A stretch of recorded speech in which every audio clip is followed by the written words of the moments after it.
Hello everyone, आज हम banking में दी गई प्रश्नों को हल करना सीखेंगे। तो जैसे इसमें आप देख रहे हैं कि आपको एक प्रश्न दिया गया है। इस प्रश्न में आपके पास एक सारणी बनी है, एक तालिका बनी है। इस तालिका में कुछ आपको विवरण दिए गए हैं। दिनांक है, ये आपका विवरण है कि धनराशि जमा की गई, निकाली गई।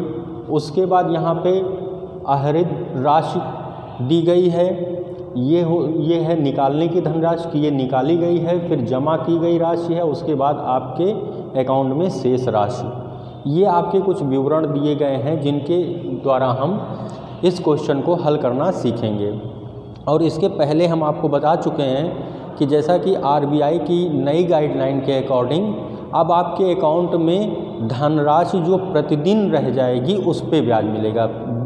प्रतिदिन की धनराशि पे आपको ब्याज दिया जाएगा, लेकिन उसके भी कुछ कंडीशन हैं। उसमें जो समय आपका होगा वो आपका 1/365 रखा जाएगा और आपको क्वेश्चन में ब्याज की दर दी गई होगी। तो जैसा कि इस क्वेश्चन में देख लेते हैं क्या दिया गया है कि एक बचत बैंक की पासबुक में दर्ज की गई प्रविष्टियां निम्नांकित हैं। ये आप देख रहे हैं, प्रविष्टियां आपके पास हैं। यदि ब्याज की दर 4% वार्षिक हो, देखिए क्वेश्चन में आपको ब्याज की दर दी गई है 4%। तो नवंबर माह के अंत में मिलने वाले ब्याज का परिकलन कीजिए। कब? नवंबर माह के अंत में। और ये नवंबर माह की ही प्रविष्टियां आपको दे रखी हैं। इसी में आपको देख लेना है कि किस डेट में कितनी धनराशि हमारे पास है और उन सब का योग कर लेंगे। उसके बाद उसको हम साधारण ब्याज का फार्मूला लगा के हल कर लेंगे, तो मेरे पास ब्याज आ जाएगा, ब्याज का आंसर आ जाएगा कि इतना ब्याज उस व्यक्ति को नवंबर माह में मिलेगा। तो आइए इसको हल करते हैं। हल करने के लिए आप देखेंगे कि इसमें एक डेट से 1 नवंबर से स्टार्ट है। तो यहाँ पे हम सबसे पहले 1 नवंबर 2015 से अगली डेट आपकी यहाँ पे 10 है। तो 10 तारीख को अमाउंट आपका बदल गया है। 10 तारीख को अमाउंट बदल गया है। तो इसका मतलब है कि 9 तारीख तक अमाउंट मेरा वही था जो आपका 1 तारीख को था। तो 1 तारीख को भी वही अमाउंट, 2 तारीख को भी वही अमाउंट, 3 को, 4 को, 5 को, 6 को, 7 को, 8 को, 9 को, इन 9 दिनों में सेम अमाउंट था। तो इसको हम लिखेंगे 1/11/2015 से 9/11/2015 कितने दिन बने? 9 दिन का दैनिक अवशेष कि इन दिनों में हमारे अकाउंट में कितनी धनराशि बची। तो इसके लिए आप देखेंगे कि यहाँ पे 1 तारीख को 90,000 रुपये था ही और 9 दिनों तक यही रहा। तो इसको हम गुणा कर देंगे तो ये बन जाएगा 8,10,000 रुपये। ठीक है। अगली डेट हमारी दे रखी इसमें 10। तो 10/11/2015 से 15 है। तो 15 का मतलब एक डेट पहले, मतलब 14 तारीख, 14/11/2015 कितने कार्य दिवस हो जाएंगे? 10, 11, 12, 13, 14, मतलब 5 दिन। 5 कार्य दिवस का मतलब 5 दिन का दैनिक अवशेष यहाँ पे आप निकाल लेंगे। तो दैनिक अवशेष में आप देखेंगे कि यहाँ पे डेट जो स्टार्ट की गई है वो 10 है और ख़त्म हो रही 14, क्योंकि 15 तारीख को आपका अमाउंट बदल जा रहा है। इसका मतलब है कि 10 से लेके 14 तारीख तक यही अमाउंट आपके खाते में शेष रहेगा। तो 1,10,000 रुपये, और ये कितने दिन तक रहा? 5 कार्य दिवस। तो इसको हम 5 से गुणा कर देंगे। तो 1,10,000 में 5 से गुणा करने पर ये बना 5,50,000 रुपये। नेक्स्ट आपकी डेट जो है वो 15 है। 15/11/2015 से 30 का मतलब एक दिन पहले 29/11/2015, मतलब कितने कार्य दिवस हो जाएंगे, ये बनेंगे आपके 15 दिन। 15 कार्य दिवस का दैनिक अवशेष। और ये दैनिक अवशेष आप देखेंगे कि 15 तारीख को आपके अकाउंट में जो शेष धनराशि थी वो थी 1,03,000 और गुणे इसको हम 15 कर देंगे। और जब इसको 15 से गुणा करेंगे तो ये बन जाएगा 15,45,000 रुपये। नेक्स्ट डेट आपकी 30 है और जो ये 30 डेट है 30/11/2015 ये सिंगल है, क्योंकि इसके बाद नवंबर माह खत्म हो रहा है और ये नवंबर माह के अंत में ही ब्याज की परिकल्पना करने को कहा है।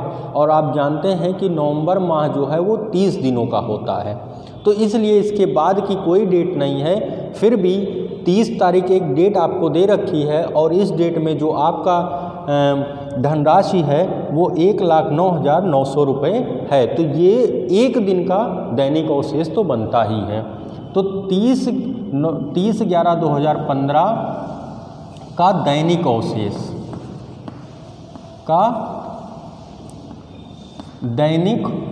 अवशेष जब हम आप इसे निकालेंगे तो ये हमारा जो बना है उसको हम लिख लेंगे 1,09,900 रुपये।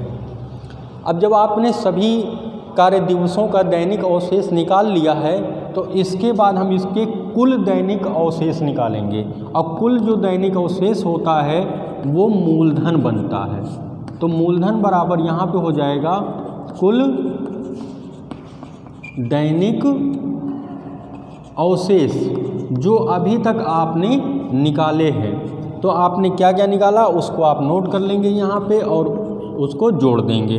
तो ये बन गया 8,10,000, फिर प्लस 5,50,000। अगला जो आपका धनराशि है वो है 15,45,000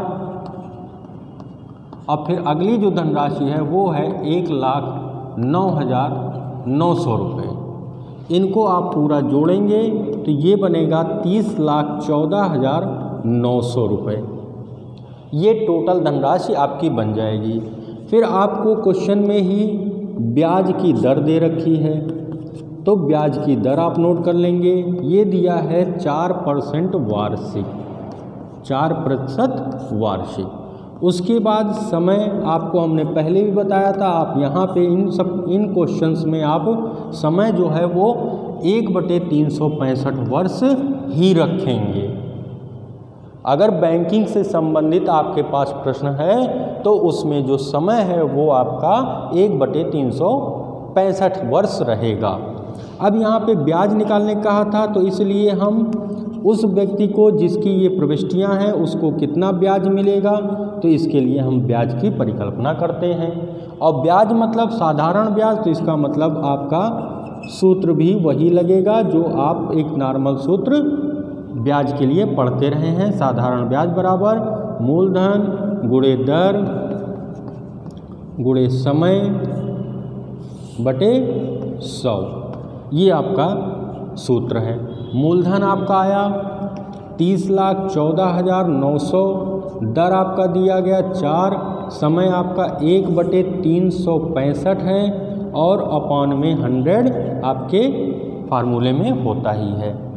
ये 0 से 2 0 कट गए, ये आपका आ गया 30,149 गुणे 4/365। अब आप इसे गुणा करेंगे और जब गुणा करेंगे तो गुणा करिए इसको, 4 9 36 के 6 3 आया, 4 चौक 16 3 19 1 4 1 4 1 5 4 0 और 4 3 12/365।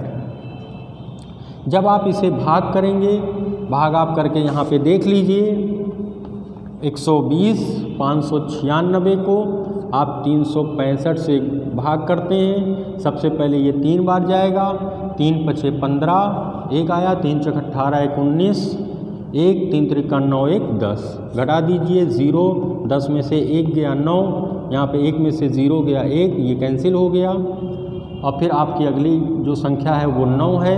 फिर ये 3 बार जाएगा क्योंकि इसी के नियरेस्ट है लगभग, तो 10 95 माइनस करिए, 9 में से 5 गया 4, 10 में से 9 गया 1, यहाँ पे 10 में से 10 गया कुछ नहीं, फिर 6, तो यहाँ पे बहुत छोटा है ये, तो 1 0, फिर डेसिमल लगा के 1 0 यहाँ बढ़ा लेंगे, और ये जाएगा फिर 4 बार, और ये आ जाएगा 1460। तो इस तरह ये कट गया। तो आपका जो धनराशि आई वो आपकी आ गई 330 रुपये 40 पैसे। तो ये प्राप्त ब्याज आपका आ गया कि उस व्यक्ति को जिसकी ये प्रविष्टियां हैं उसको कितना ब्याज मिलेगा। तो ये आपका आंसर हो गया। तो इसका मतलब ये हुआ कि अगर बैंकिंग में ऐसे क्वेश्चन आपको दे रखे हैं, प्रविष्टियां दे रखी हैं डेट वाइज, तो उन डेट वाइज प्रविष्टियों को देखते हुए आपको एक डेट से अगली डेट के बीच जो कार्य दिवस हैं उनका दैनिक अवशेष निकाल लेना है, और फिर उन दैनिक अवशेषों को लास्ट में जोड़ देंगे तो वो बन जाएगा मूलधन। ब्याज की दर आपको क्वेश्चन में दिया होगा, समय आपको याद रखना है 1/365 देना है, उसके बाद साधारण ब्याज का सूत्र लगा के आपको हल करके आप अपना आंसर निकाल सकते हैं। यहाँ पे आपका आंसर आ जाएगा कि कितना ब्याज उस महीने में मिलेगा। बस केवल आपको ये ध्यान रखना है कि एक डेट से अगली डेट के बीच कितने कार्य दिवस होंगे, और उन कार्य दिवसों से जो पहली डेट में धनराशि होगी उसको गुणा कर देना है, तो वो उतने दैनिक अवशेष बन जाएगा उतने दिनों का। तो ऐसे ही जैसे 1 से 10 है, तो 1 से 10 में ये चेंज हो रही धनराशि, तो 10 आपको नहीं लेना है, 10 से पहले की डेट 9, मतलब 1 से 9 तक में आपका दैनिक अवशेष 90,000 है और 9 दिन बन रहे हैं, तो 9 से गुणा कर देंगे तो ये 8,10,000 रुपये बन जाएगा। इतनी धनराशि पे आपको ब्याज मिलेगा 9 दिनों का। फिर अगली डेट से नेक्स्ट डेट 15 को आपकी धनराशि चेंज हो रही है, तो 10 से हम 14 में जाएंगे, तो ये 5 दिन बचेगा। फिर 5 दिन का अवशेष निकाल लेंगे और अमाउंट रखेंगे आपका जो यहाँ पे आपने पहली डेट 10 तारीख जो हमारी दी गई है। 10 के बाद आप देख रहे हैं कि यहाँ 15 है, और 15 से अगली डेट वहाँ पे 30 है, इसका मतलब 29 तक आपकी 15 डेट वाली धनराशि आपके अकाउंट में रहेगी, यही अवशेष बनी रहेगी। तो उसको हम 15 से गुणा करेंगे तो 15,45,000 रुपये आ जाएगा। और फिर आप लास्ट डेट देख रहे हैं क्योंकि ये नवंबर मंथ है, इसके बाद आपका नया मंथ आ जाएगा, इसलिए ये केवल एक दिन का दैनिक अवशेष अमाउंट वही है जो आपकी 30 की डेट में है। उसके बाद हम इसको ऐड करके और पूरा प्रोसेस हल करने का लगा देंगे तो आपका आंसर जो है वो आ जाएगा। तो आपके बैंकिंग का जो चैप्टर है, बैंकिंग की जो इकाई है, उसमें आपका एक प्रश्न ऐसे ही दिया गया है जिसमें आपका क्वेश्चन है और फिर ये विवरण दी है, प्रविष्टियों का विवरण दिया गया है और आपको उसमें भी ब्याज की दर दी गई है। आपको इसको हल ऐसे करना है, हल करके उसका आंसर आपको निकालना है। तो एक क्वेश्चन आपको लगाने के लिए हम दे रहे हैं, उस क्वेश्चन को आप लगाइए और उसका आंसर निकालिए।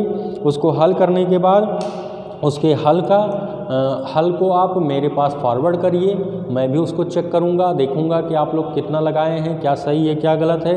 और अगर आपको कहीं भी कोई समस्या आती है, आपकी नहीं समझ में अभी भी आया, या आप इस डेट वाइज नहीं कुछ कर पा रहे हैं, कहीं कुछ गलत हो जा रहा है, तो आप मुझे बताइए, मैं उस क्वेश्चन को भी सॉल्व करके आपको बताऊंगा कि आप कैसे हल करेंगे। लेकिन आपको एक क्वेश्चन तो हल करना बनता ही है, क्योंकि मैं भले ही सारे क्वेश्चन को हल कर दूं तो मेरे हल करने से क्या मतलब है जब तक आप क्वेश्चन को हल करना नहीं सीखेंगे। मुझे आता है, मैं हल कर रहा हूँ, मुझे आ रहा है, लेकिन ऐसे ही जब आप भी इसको हल करेंगे क्वेश्चन को तो आपको भी आएगा, और जहाँ नहीं आएगा वहाँ मैं हूँ ही आपके लिए। तो आप हल करिए और हल करके देखिए कि कहाँ पे आपको दिक्कत आ रही है, और उस दिक्कत को दूर करने के लिए मैं हूँ। ठीक है, ओके, थैंक यू।